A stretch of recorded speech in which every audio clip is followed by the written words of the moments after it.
India Pakistan के बीच एक virtual quarter final होने वाला है जिसमें इंडिया आगे, लेकिन क्वालिफिकेशन के सिनेरियोज क्या है मैं आपको समझा देता हूं। अगर आप इंडिया के पॉइंट ऑफ व्यू से इस पूरे के पूरे गेम को देख रहे हैं, बहुत ज़्यादा ट्रिकी नहीं होने वाली है सिचुएशन। लेकिन अगर आप पाकिस्तान के पॉइंट ऑफ व्यू से इस पूरे के पूरे मुकाबले को देख रहे हैं तो सिचुएशन काफ़ी ज़्यादा ट्रिकी है। सिर्फ एक जीत आपके लिए काफ़ी नहीं होगी। अगर मैच क्लोज मार्जिन से नतीजा तय होता है तो इंडिया इस मुकाबले को उसके बावजूद भी अपने हिस्से में कर लेगा नतीजे को, यानी इंडिया सेमीफाइनल में पहुंच जाएगा। ऐसा क्यों होगा इसकी डिटेल्स में जाएंगे, लेकिन उससे पहले मैं आपको बता देता हूं कि भाई 3 टीमें क्वालिफाई कर चुकी हैं ऑलमोस्ट। ऑस्ट्रेलिया कर चुकी है, अफगानिस्तान कर चुकी है। अफगानिस्तान बीते 2-3 सालों में बहुत जबरदस्त कर रही है। T20 वर्ल्ड कप आप देखो, सेमीफाइनल गए थे वो पिछली बार। इसके अलावा उन्होंने बड़ी बड़ी टीम्स को हराया, ऑस्ट्रेलिया को हराया वहां पर। पाकिस्तान तो बड़ी टीम नहीं है, 2023 में उनको भी हराया था। बट अपार्ट फ्रॉम दैट अब अंडर-19 वर्ल्ड कप का सेमीफाइनल, तो बड़ा जबरदस्त क्रिकेट खेल रही है अफगानिस्तान की टीम, अगर आप पिछले कुछ समय में देखोगे। और इस टीम के पास जज्बा है, फैंस का बहुत सपोर्ट है, खिलाड़ी बहुत जबरदस्त है। और इसी तरीके से अगर चलता रहा तो अगले 4-5 सालों में आप देखोगे कोई ना कोई आईसीसी ट्रॉफी उठा लेगी अफगानिस्तान की टीम। और इसकी शुरुआत कहीं ना कहीं से आपको होती हुई दिखाई देगी, क्योंकि ऑलरेडी आपको इसके साइंस दिखने लगे हैं कि ये टीम किस तरीके से ग्रो कर रही है। सो अफगानिस्तान, इंग्लैंड, ऑस्ट्रेलिया ये थ्रू कर चुके हैं। अब एक वर्चुअल क्वार्टर फाइनल है बिटवीन इंडिया एंड पाकिस्तान। 1 तारीख को ये बुलावायों में खेला जाएगा।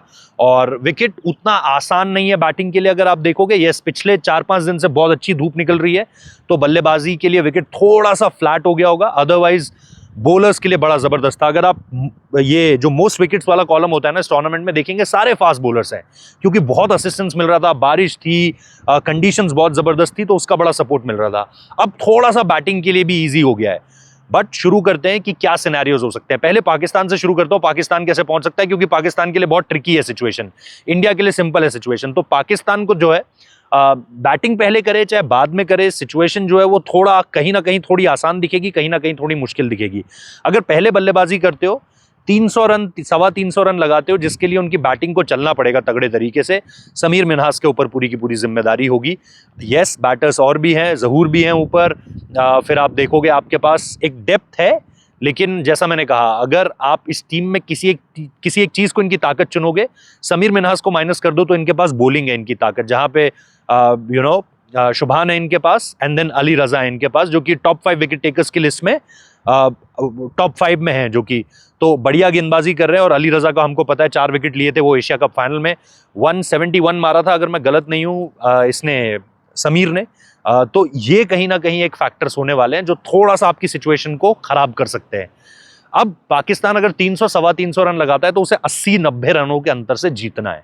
80-90 मतलब इंडिया को 200 सवा 200 के अंदर, 200 सवा 200 के अंदर आउट करना पड़ेगा अगर वो 300 सवा 300 रन लगाते हैं। तो ये 80 से 100 रन की जीत आपको नेट रन रेट काफी आपका बेहतर कर दे देगी। वो एक मसला हो, वो एक पॉइंट होगा अगर आप पहले बैटिंग करते हो। बाद में बैटिंग करते हो तो सपोज इंडिया बनाता है अगर 200 के आसपास रन बनाता है, तो आपको कहीं ना कहीं 30 से 32 ओवर के बीच में इनको चेज करना पड़ेगा। अब आज की करंट सिनेरियो में ये चीज बड़ी मुश्किल नहीं लगती है T20 क्रिकेट के आने के बाद, लेकिन अगर आप देखोगे इंडिया 250 बनाता है तो वही स्कोर आपको फिर 33 ओवर में चेज करना पड़ेगा। इंडिया 350 बनाता है, आपको 35 ओवर में चेज करना पड़ेगा। जैसे जैसे इंडिया ऊपर जाता रहेगा, वो जो बॉल्स जो आपको मिल रही है ना, वो कम होती चली जाएंगी। मतलब उस लिहाज से अगर आप देखोगे, मतलब कम, मतलब 50 रन के अंतर में आपको 8 से 9 बॉल एक्स्ट्रा मिल रही है बस। तो वो चीज़ थोड़ा सा क्रूशल हो जाएगी अगर आप पाकिस्तान के पॉइंट ऑफ व्यू से देखेंगे। तो ये चीज़ पाकिस्तान को करनी पड़ेगी अगर आप इस पूरे के पूरे मुकाबले की जो इक्वेशंस है उसको समझने की कोशिश करोगे। तो मेरे हिसाब से ये सिनेरियोज हैं पूरी तरीके से। अगर आप पाकिस्तान के पॉइंट ऑफ व्यू से देखते हो, अलग अलग टारगेट्स पे अलग अलग ओवर्स की तरफ आप जाओगे। बैटिंग फर्स्ट आपको 80 से 90 रनों से मुकाबला जो है वो जीतना पड़ेगा। इंडिया के लिए सिंपल है बॉस, इंडिया को बस मुकाबला जीतना है। अगर मुकाबला जीत भी ना पाओ तो टाइट करो मैच को कि भाई 1 साइडेड रिजल्ट ना चला जाए, ताकि आप अगर हारो भी तो भी जो है वो आगे पहुंचो। पाकिस्तान की तरफ से मैं ये सुन रहा हूँ, लोग ये कह रहे हैं कि भाई अगर हमने इंडिया को हरा दिया हमारे लिए वही बहुत होगा। उनके लिए इस समय पे यही विक्ट्री होगी, ऐसा उनका मानना है। और वो ये सोच रहे हैं कि भाई पिछले 3 में से अगर हम 2 बार इनको हरा देते हैं तो हमारे लिए सॉर्टेड है। वो एजेंडा बनाने के लिए, माहौल बनाने के लिए काफ़ी होगा उनके लिए। बट इंडिया की लड़ाई बड़ी है, इंडिया को सेमीफाइनल जीतना है, सेमीफाइनल पहुंचना है पहले, फिर सेमीफाइनल जीतना है, फिर फाइनल खेलना है और होपफुली फाइनल भी उठाना है फिर।